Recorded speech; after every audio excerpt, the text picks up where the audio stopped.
folded the picture in half, now I'm going to cut on the crease. Go ahead and glue down the half that you don't want to draw, however much of that you don't want to take on. Glue that half down.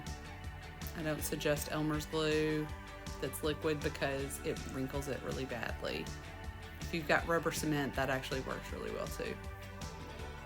So when I first place things, as long as I don't move anything but this little sliver, I know where the eye is now. Okay, let's find something else. Where's the mouth? Right there. As long as I don't move anything but my paper, I know where things are, and I can put little markers, and then I know about where something should go. No, I could have cut this paper diagonal. I could have cut it horizontally, but I'm encouraging my students to work on this dark side of the face because that's where the work is. There's not a lot to do on the light side of the face. It is getting all that shadow to look convincing, and that reflected light on the bottom of the jaw that's shining upwards, and that super bold light source hitting the eye. It's getting all of that work done that makes it look so real. So in my classroom, I encourage them strongly by saying they have to. They have to divide it in the center like this because it's such good practice for them.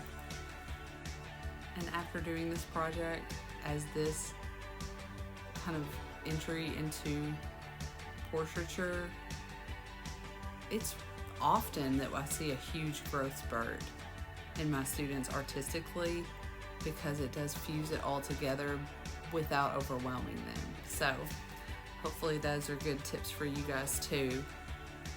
If you find this video helpful, I hope that you will pass it along to a friend, give it a like, maybe even subscribe to catch more videos of real life teacher doing real projects in the real world. That is what I'm doing every day, and I love it. Sometimes you can get a picture out of a magazine, maybe like a full portrait picture like this, and use it for this project. Before I had a laser printer, that's what I would do. We would find celebrity pictures in Vogue magazines or something like that with full black and white images that were really crisp and clear. We'd cut them in half and we would draw the other half.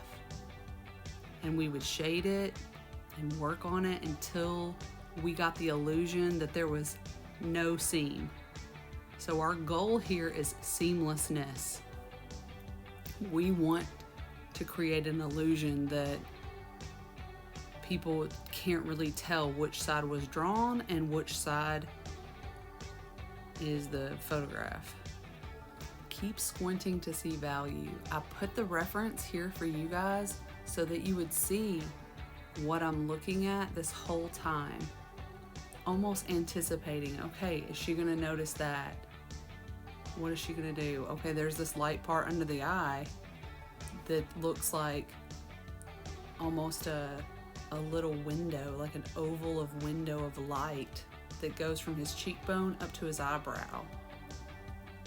When I squint my eyes and I blur my eyes, I cannot unsee that shape. So I know that it's very important. There's a texture on his hat that I can see when my eyes are wide open. But if I squint, I can squint that texture away, so that's not really important to me. If I can squint it away, blur my eyes enough to ignore it, then I'm just gonna leave it out. I'm filling this in. I'm also trying to get all my darks in the right place. Ooh, that's really crisp. But it's layer upon layer. For me, that's how I work. I have quite a bit of excess graphite built up, so I'm gonna sweep it around in areas that are midtones. Whatever I have on my tissue, I'm gonna actually place it. You can see that I blended with purpose. And a big thank you to Jackson, who was a super great model and let me use his picture that I took for this demonstration. You can see that we just basically set up our own little photo shoot.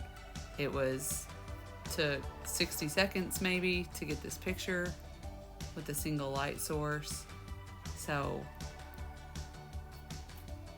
that's basically how we take all of our portrait pictures for self-portraits. Take a picture of each student and they use their original photo for their drawing. And when you're building a portfolio for college, you're gonna want all original photos. You don't want anything that's stock or that you found on the internet. So this is just good training for students that need that kind of experience taking photos. I'm very satisfied with this drawing. I'm happy with what it taught me, especially when dealing with the shadow side of the face, which is where all the work is. There's almost nothing to do on a light side of the face because the paper's already white. So if you're just starting out with portraits, that's what I would suggest, is practice with the dark side of the face, the shadow side. And if you don't have a clear shadow side of the face, then you don't have a good picture. So don't grab just any old photo that has a face that's just flashed out and no shadow, because there's nothing there for you to work with. And honestly, that's why we go to magazines for a lot of our images. Before I got this laser printer in my classroom, because all of those images and magazines are professional, so they are gonna have great shadows. So it was easy to get. Oh, I love drawing these half and half studies. These exercises are fantastic. And I always see really good growth out of my students after doing one of these. They really understand value a lot better because they're forced to match it so well. So I really encourage you guys to try this out. It's so fun and you're gonna learn so much. I hope you found this video helpful. I hope you'll come back for more videos and instructions by subscribing and giving it a thumbs up if you've learned something. Have a great day. God bless.